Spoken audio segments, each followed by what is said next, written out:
Rise, rise. What's up, y'all? Say something to me. Let me know you there.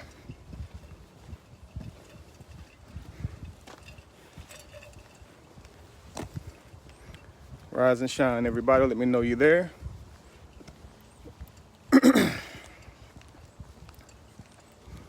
Rise and shine.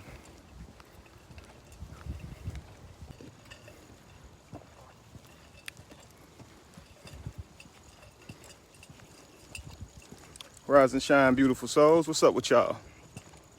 How y'all doing today? Let a few more y'all get on. We're going to talk about reality is but only a hallucination. I know y'all probably thinking, okay, what the hell is this guy talking about, right? What is he talking about? Reality is a hallucination. No way, right?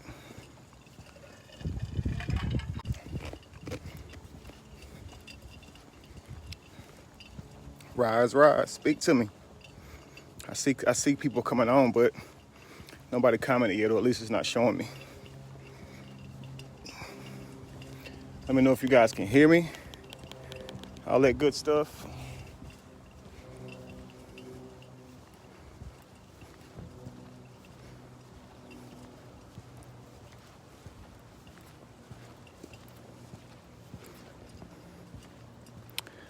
Rise, rise.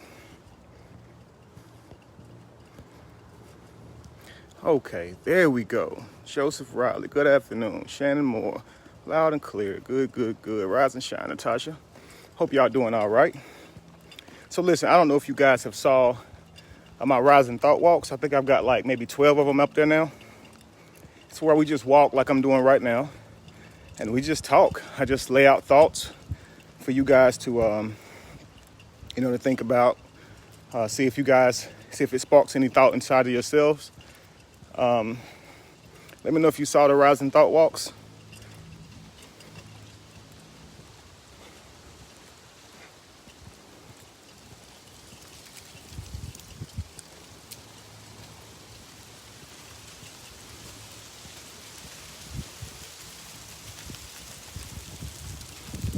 Let me know if you guys have saw the Rising Thought Walks, family. If you haven't, man, please go check them out.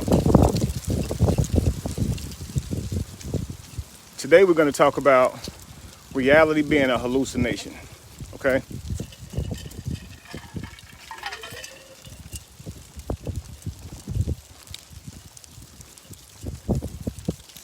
Okay, Charleston, I see you. And your best words, guys. What is it that I can possibly be meaning by that? What does that make you think? When I say reality is a hallucination, what do you think that means? Like just the sentence itself, what does that mean to you to hear me say that? Rise and grind, Charlie. Haven't seen them yet, Shane? Please type it in, man. Rising Thought Walks. On my page, I have like 12 of those videos up. And they're labeled 1 through 12, so. Thank you, Bianca. She says she loves them. Imagination creates reality. Megan, that's beautiful.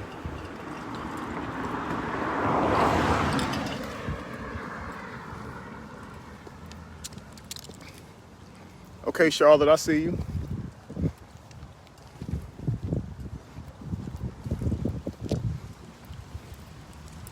All right, family, so we're going to get into it, all right? You've heard of a psych ward, right? Or a mental institution. You've heard of a psych ward or a mental institution, yes? These are places where they take people who are patients, they admit them because they see things, right? They have hallucinations and they truly believe they see it. These people are not lying. They believe they see something, and because we don't see it, right, we deem them mentally ill. So it's very much so their reality, though. When they see it, there's a chemical reaction in their brain. They feel fear. They feel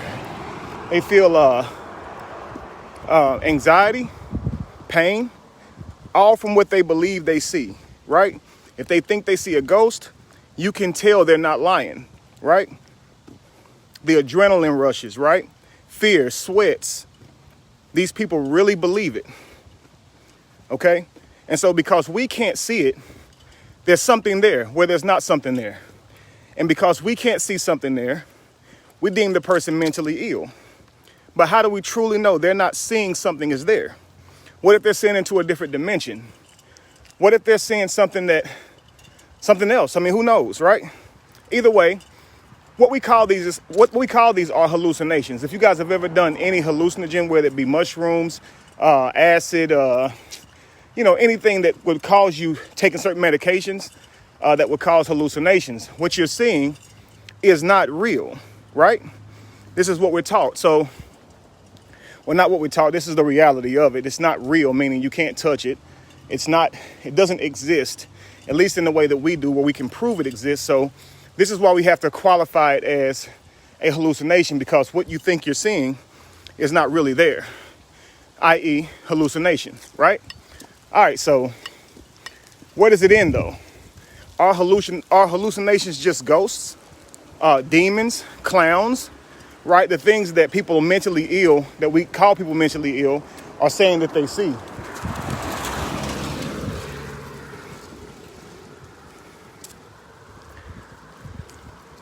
Our reality itself is a hallucination. The fact is, every one of us have a different experience, okay? We could live right beside each other. We could grow up in the same home, but we all have different experiences, right?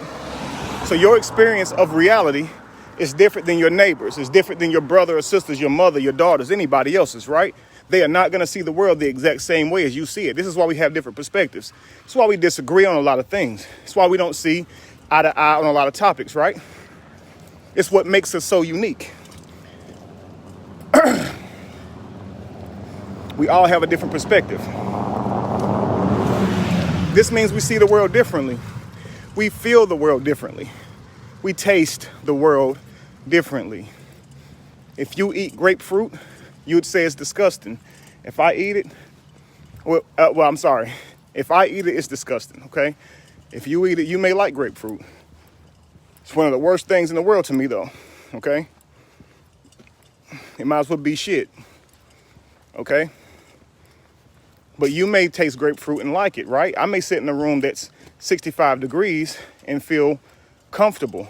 You may sit in a room that's 65 degrees and feel cold. No one can deny your reality, right? But your reality is but a hallucination. It is not a fact that it's cold in the room. It's a fact that you're cold in the room, right? I'm comfortable in the room. Someone else may be hot in the same room with the same temperature. The fact is the temperature on the wall, not how you feel, right? So how you feel is being told to your body by your nerves, right?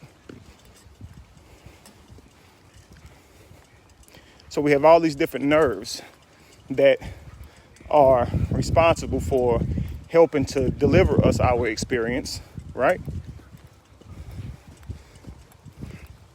The moment I walked outside today, I said, man, how you doing? Good. The moment I walked outside today, I said, man, let me go back in and get a jacket, because my nerves told me that it was a little chilly outside, right? But I'm walking by a neighbor's house, and he's out washing his car, and he has a t-shirt on, so he obviously doesn't feel the same way as me. And so I could look at him and say, hey man, why you don't have a coat on? You're not cold. You should be cold. Just because I'm chilly doesn't mean he is, right? Guys, this is gonna get deeper, I'm telling you. We're talking about basic nerves, right? Basic feelings, right? Being cold, your taste buds, how you hear music, how you hear sound, how you see the world. How you see the world is different than how somebody else will see it. You can take people and you can line them up, and we can all pretend or think that we see the world the same until we take an eye test, right? You take an eye test, you can tell whether you're farsighted, nearsighted, have astigmatism, if you don't see colors the same as other people see colors, how many colors on the spectrum that your eyes can pick up. But if you don't measure that against someone else's eyes, you have every right to believe that everyone sees the same, right? We have a right to believe that everyone sees the same. We believe we all hear the same, right? Until you take a hearing test. And you realize that some people can hear sounds that you can't hear. Wow. You realize that teenagers can hear certain sounds that adults can't hear. Wow. You realize that someone your same age can't hear things as clearly as you can hear them, right? When they're sitting inside of that small booth, have you ever took a hearing test? When you're inside of that small booth, you know, you can't hear anything, or you can't see anything. You got these headphones on and you're supposed to press this button, you know, every time that you hear a sound, right? Well, everyone doesn't score the same.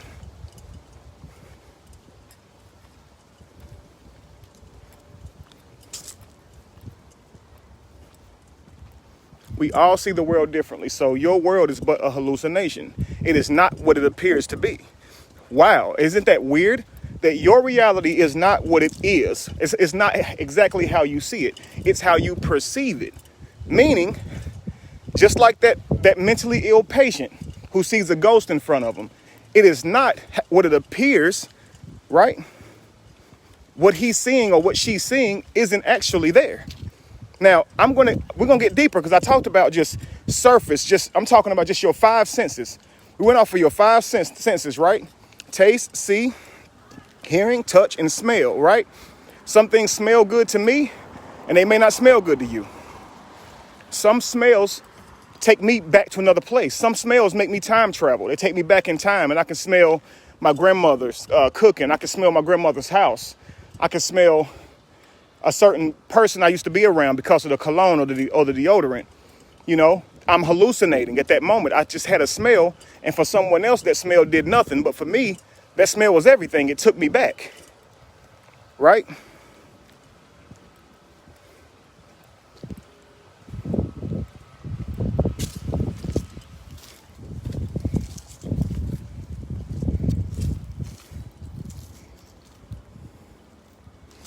Y'all understand what I'm saying?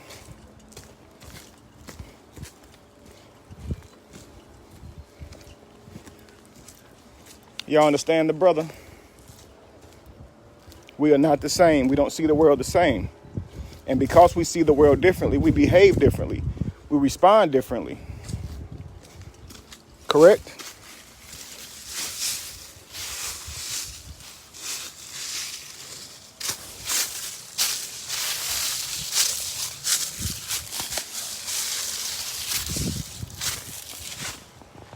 Give me a minute, guys. Let's see here.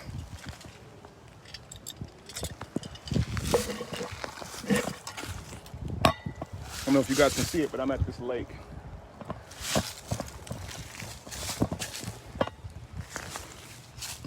This way I can see some of what you guys are saying, because I'm not walking there. I just posted up.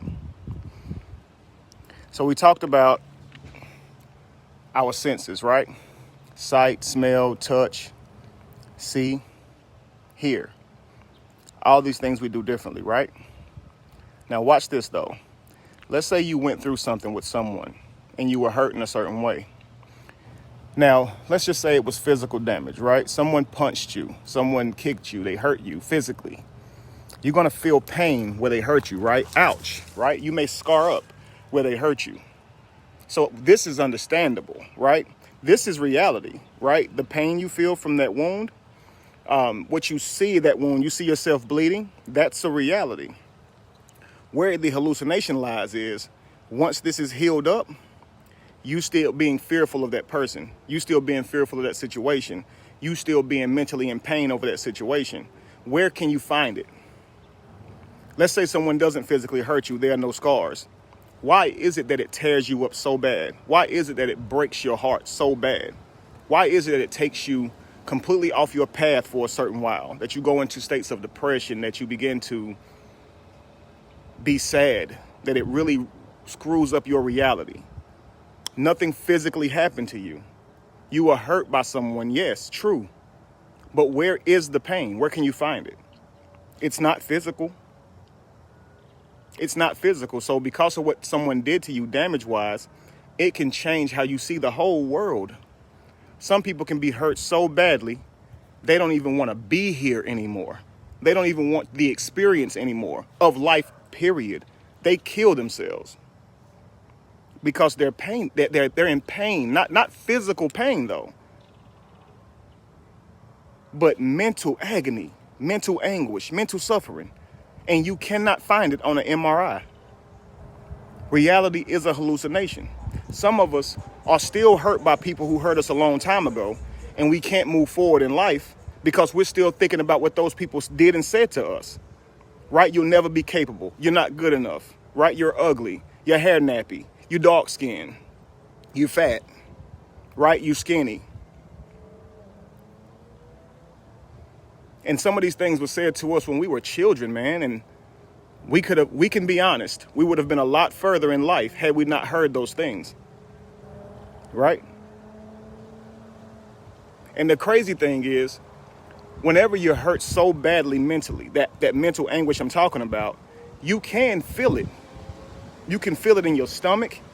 Your stomach be messed up, don't want to eat, right? People start to lose weight, they get mad, depressed, or they start to eat a lot and gain weight because someone broke their heart. Someone said something to them, put them under a spell by using words. See, I always talk about this. We say spells or sim salabim or abracadabra or voila, words that you don't understand. If I say this magic word at this wall, and then somehow something will open up. Abracadabra, right? You remember Golden Child? When you had to say something the right way? I want the knife, please. Right? We believe spells are something foreign, but spells are the words you do understand. Spells are words you simply understand. If I say, hey, will you go get me a cup of ice? I just put you under a spell, right? You now have to respond, and likely you'll go get me a cup of ice. Had I not uttered those words to you, you would have never been activated to go get me a cup of ice, right? When you walk into a store and it says, don't cross this line until your name is called, you stand behind that line until your name is called. Or if you find yourself over it because you weren't paying attention, you jump back behind the line, right? Because you realize you were doing something that you shouldn't have been doing per the sign on the floor or per the sign at the register, right? Someone says it takes 100 compliments to erase one insult. Wow. And the thing is, I can see that because we tend to hang on to negativity, right? We have to be talked into feeling like we're beautiful, but once someone tells us we're ugly, we just grasp that and just, hey, I'm gonna take that. That's part of my reality. Now I'm gonna walk around forever with that insult. But a million people can tell you that you're beautiful. Nah, I ain't beautiful. And the problem is how you see yourself. And that is a hallucination because you are your ancestors. You're not pretty or ugly. You're beautiful. You're magic. Words can't express the beauty that you embody because you are your ancestors. You are every person who ever lived before you, connected to your family line. But the hallucinations, right, cause us to see ourselves as ugly, unattractive.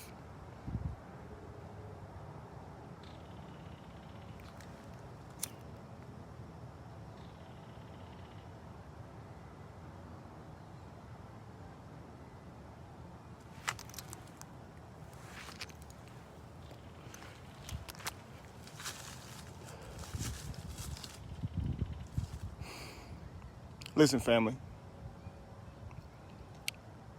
there's no way around this, okay? Your perception is a hallucination. The world is not how you see it. When you see a person and they've hurt you or hurt someone else, like that person who hurt you, said something to hurt you, done something to hurt you, how you see them may not be how they are. They could have just hurt you. They could have been down that day. They could have been going through something. We talk about this all the time, or at least I talk about this often, that who you are today can be different than who you are tomorrow based on your responses. If you're having a good day today and someone offends you, someone cuts you off in traffic, you may not respond like you would if you were having a bad day, if you were hungry, if you were tired, if you was already frustrated, if you had a lot on your mind, right? This means that, yes, all of them are you, but not one act defines you, but all of them are you, right? So if I took 100 steps to get to my destination, right? I could say one step doesn't equal me because I could have walked slow in some steps. Some steps I could have sped up, walked at a faster pace, right? Some steps I could have been happy and frolicking, right? And I may say one step doesn't define me. True. But people are welcomed to define you by the step that they witnessed, right? The steps that they witnessed, they will judge you by. They didn't see your whole walk, and no one ever will. No one will ever see your whole entire journey. So stop making the excuses that because you saw me do something once, that doesn't define me. It does to them. But you have to be aware of it and take responsibility for every step you take. Every step I take, every move I make, right? Is me. They're me. They are me. They don't define me. Not to me, because I've taken all those steps. I've been many places. But I can't fault a person for judging me for the time frame in which they knew me. The reason is because we all do it. It's a fact. People hold you to what you did, what they saw you do. That's all they can do. Unless we make it up, right? And in those cases, nothing to worry about, right? Somebody decided they didn't like you off their own shit, off their own projections. That you don't have to worry about.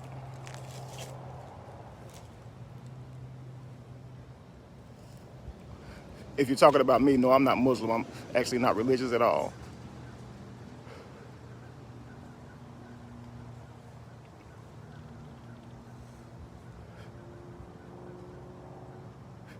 I am an 80s baby, you're right.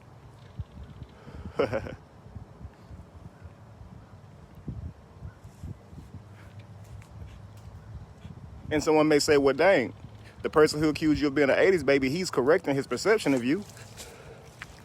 That means that reality is not a hallucination. That reality is what it is. He thought you were an 80s baby. He was correct, right? Right and wrong. I am not an 80s baby, even though I am. Wait, Kevin, you confusing me. What you trying to say? What I am saying is there's no such thing as the 80s. What I'm saying is time is a concept, right? The 80s is something that we are referring to as a socially constructed time that we agreed upon that happened 20 years ago. Based on our calendar, based on how we calculate time, 20 years ago, you're in the 80s, right? Or should I say 30-something years ago?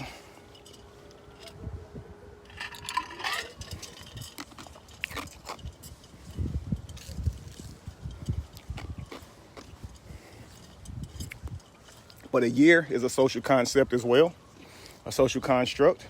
We say 365 days make a year. This is not something that's true. This is a hallucination. This is something that's been developed only for tracking purposes, okay? Only for navigation purposes, not because it's true. Just like an inch, a mile, longitude, latitude, right? A square, a triangle, octagon. None of these things exist in reality. They don't grow off trees. They don't grow in reality. But shapes are something that we learn so we can navigate the world. Colors are something that we learn so we can navigate the world. But colors is just the way light bounces back to you, right? So this is why we see colors differently, because your eyes receive light differently. And some of our eyes carry different signals down to our brain based on the capability of our eyes. If you have what we call eye problems, right, you won't see the world the same. Your eyes may not pick up as much color as someone else's eyes do. Does that mean the color outside of you changed? If I look at a car and I can see how red it is, and you can't see it with the clarity of me, that I can, does that mean it's two different cars in front of us, or is there still one? The difference is in how we see them, right?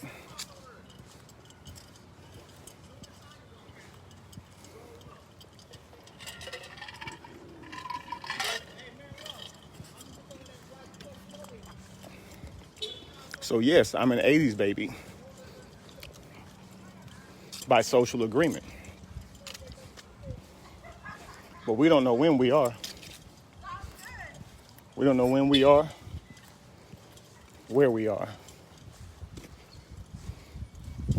But we feel comfortable, you know? I'll give you guys an example.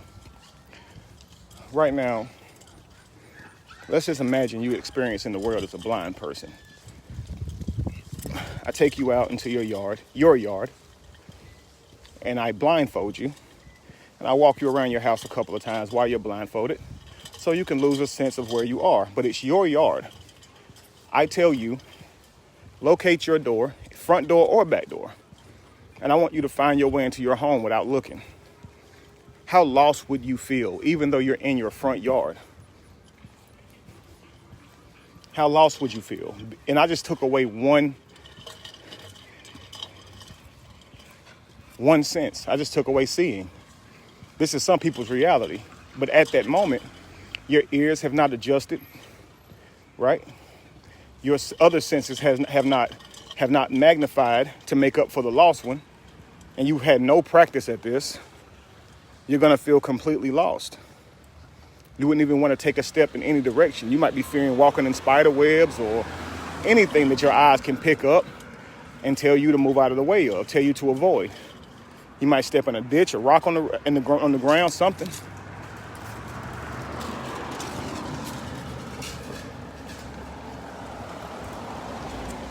Somebody said that's easy. Well, for me, it wouldn't be.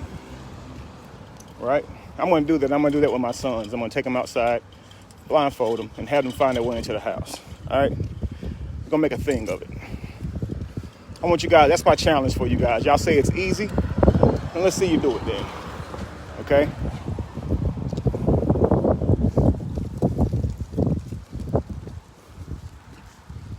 My point is, we're lost even though we can see. If you were blindfolded, you would feel lost, but you're lost anyway. We don't know where we are anyway. My example is this. You're driving down the road. You're going somewhere you've never been. You have your navigational system on, and it's telling you where to go, right? 20 miles, take the off-ramp. It told you. So you feel comfortable, but you're still lost. You don't know where you are. You're trusting the navigational system, right? And we've been taught to do this, so we feel comfortable because it is giving us direction. However, if it were to go dead all of a sudden, if your phone was to go dead, if your phone was to malfunction or your navigational system was to malfunction, that's when you would feel lost. You're in that car with no device, just you and those four wheels. If you don't know how to navigate this world, the more you don't know how to navigate this world, or the less that you know about navigating this world via highways and driving, because some of us know how to read mile markers and street signs. We know how to navigate and get ourselves into a general area. But then some of us don't. But right there is where you would see what we had learned, what we had already been trained to do. That's when you get to see the real you, when the guidance stops. There's nobody right there to guide you and tell you what to do. That's when you get to see the real you.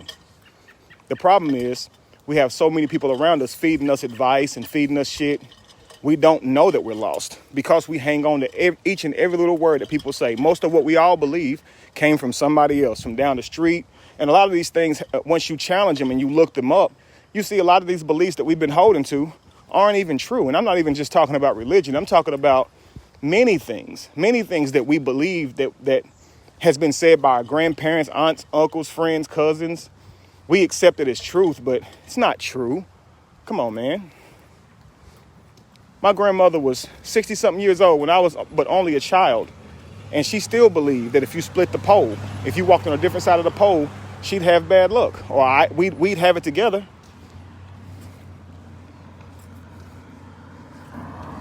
My sister once broke a mirror and got a whooping for it because my grandmother told her she was going to have 7 years of bad luck. And she didn't break it on purpose. She closed the medicine cabinet door and the thing fell. And because the mirror broke, she got a whooping for it, right? This all came from how my grandma hallucinates the world. She believed in luck. Think about all the people that you see that purchased rabbit's feet back in the day. Some people still do today. I looked it up. I'm like, dang, that's crazy. People still buy rabbit's feet. But I know that it was a fad, like a real thing where I was. You could walk in any store and you're going to find rabbits' feet, something dyed in different colors and all this stuff because people believed they had good luck. So people carried them around, right? That's just your, again, and someone says, is that a Muslim hat? I guess you could say so, but if you broaden the world a little bit, it's also an Indian hat, right? Many religions, Nigerian hats, right? Many religions, they wear these type of hats. But I get it, though. You're right. I actually got it from a Muslim store, so I can't tell you you're wrong, but I'm just saying the shape of the hat also belongs to other cultures. They all use it, too.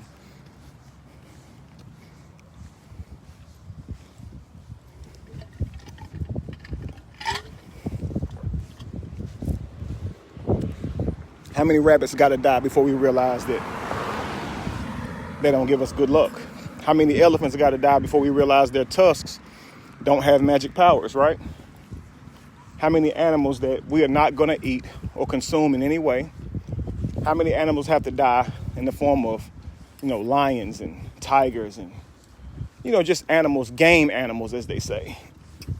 How many have to die before we reconsider our pride that putting that animal's dead body on your floor as a rug or hanging that animal's head on the wall doesn't do anything for your manhood or even your being, period? If you're a woman who goes and do this, like, it doesn't prove a damn thing but that you're evil. Real shit. Like, you shoot an animal from 50 yards away and you don't need to eat it. There's something wrong with you. Something wrong with you. Just go take another animal's life for no reason at all, just because you wanted to, feel better about yourself? Like, some people pay money to go on these excursions, to take trips out of the country just to take another being's life, to satisfy ego, pride. The world as we know it, the reality as they know it, is but a hallucination. Because someone else can live their life and never need to do that. Never have a need to kill an animal from far away. They never have a need to kill a foreign animal, an animal larger than them. They don't have that need. Some people in their realities, they fight to protect these animals. It's crazy, ain't it? Everybody's not the same.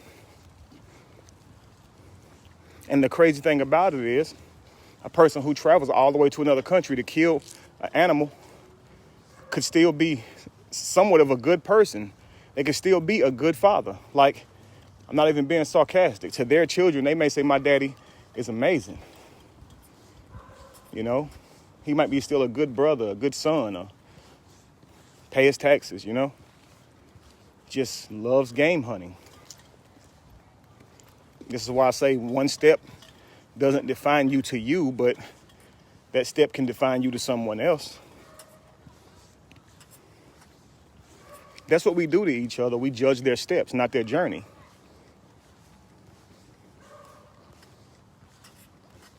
You see somebody make a move, you be like, okay, yeah, you this type of person. Oh, I see how you are.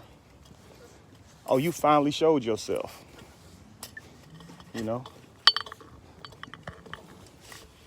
Hello, peace. Yeah.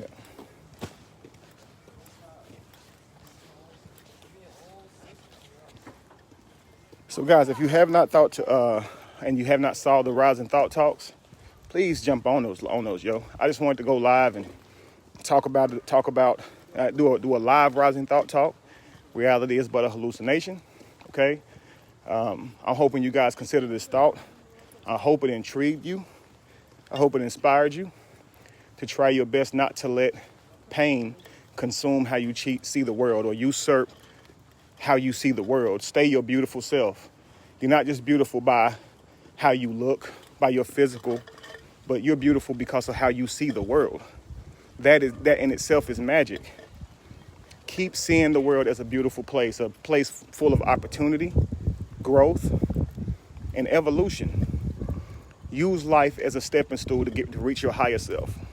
That's what life is. It's for you to observe it, learn from it, and through it, become your better self, the best version of yourself.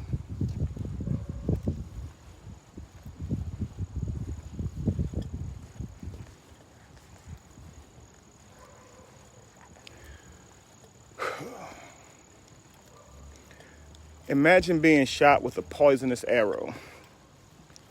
If you remove the arrow, the poison is still there.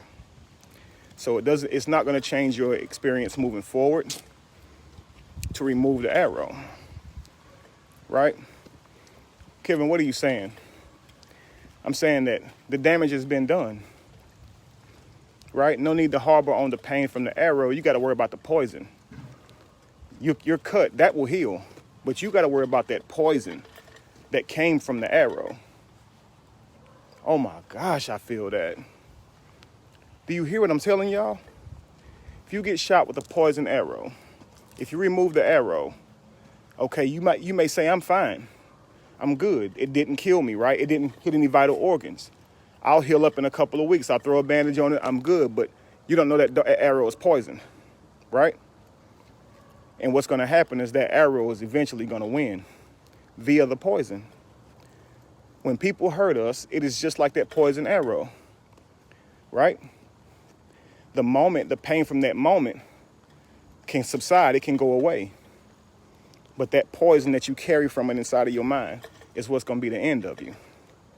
When you can't have a happy day because you thought of what this person did to you or because somebody brought their name up, that's that poison that's killing you. The arrow already hit you, you survived. But get that poison out, family. It is going to kill you.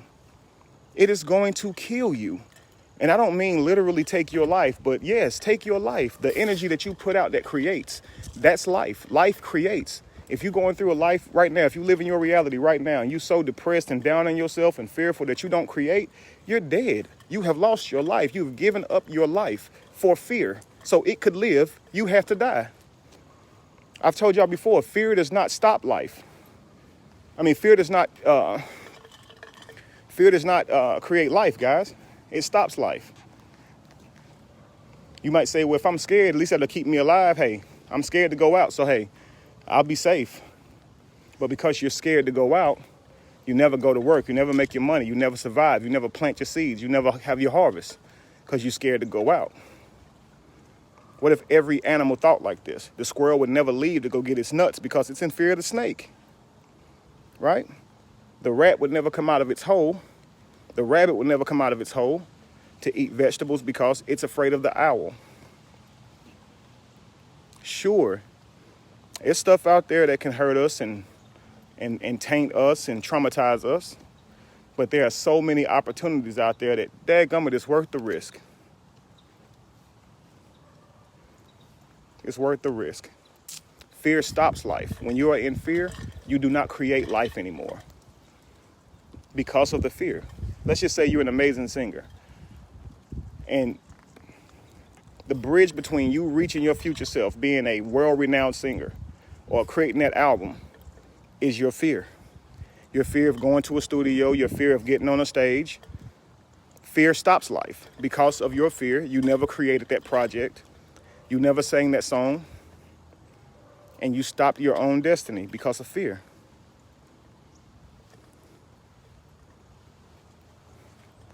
And who gave you that fear? You can say, well, the person who shot me with the arrow, but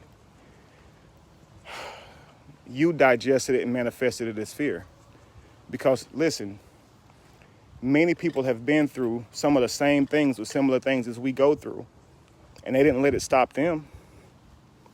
So I can look at people who, like me, lost their mother at an early age, and they're further along in life than me. They didn't even let it stop them as much as I have. But I can see people who have been through what I've been through and weren't able to survive it, like killed themselves.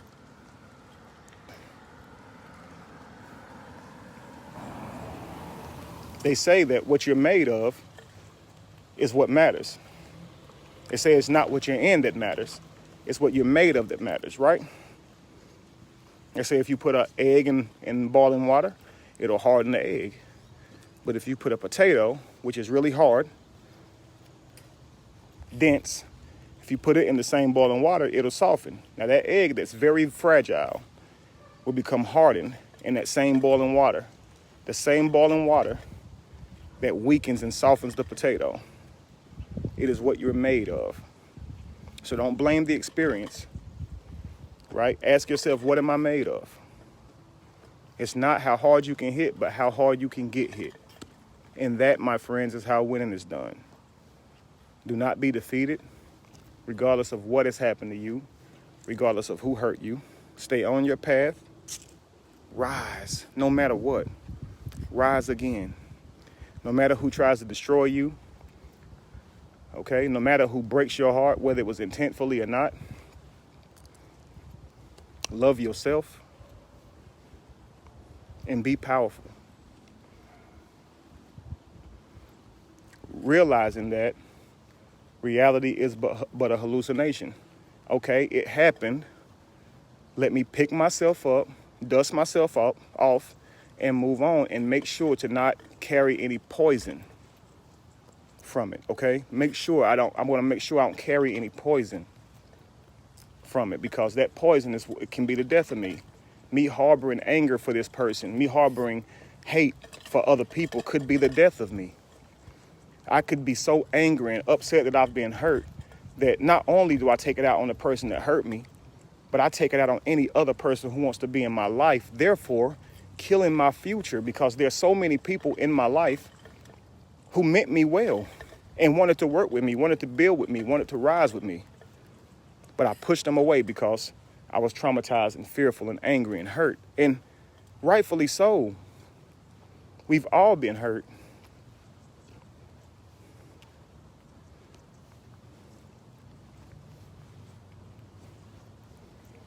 But hurt people. So the goal is to try not to stay hurt. Work on rehabilitation. Get yourself up, pick yourself up, move on, and don't carry the hate with you. Don't carry the burden of anger with you. Just move on without that person if you need to.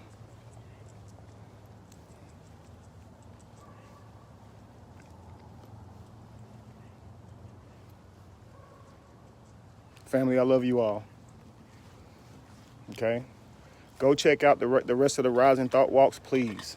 Comment on there, because what I try to do is take some of your thoughts or suggestions for the next one, and I try to talk on those topics. So if you guys have something that's going on in your life and you want to talk about it, I'll throw it in one of my Rising Thought Walks. And sometimes I get a lot of requests, so I pick one and we go from there. But if you'd like to give it a shot, just go get to it.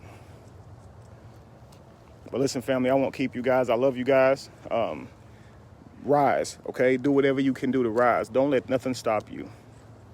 You have it, man. You got it. You have all you need, okay?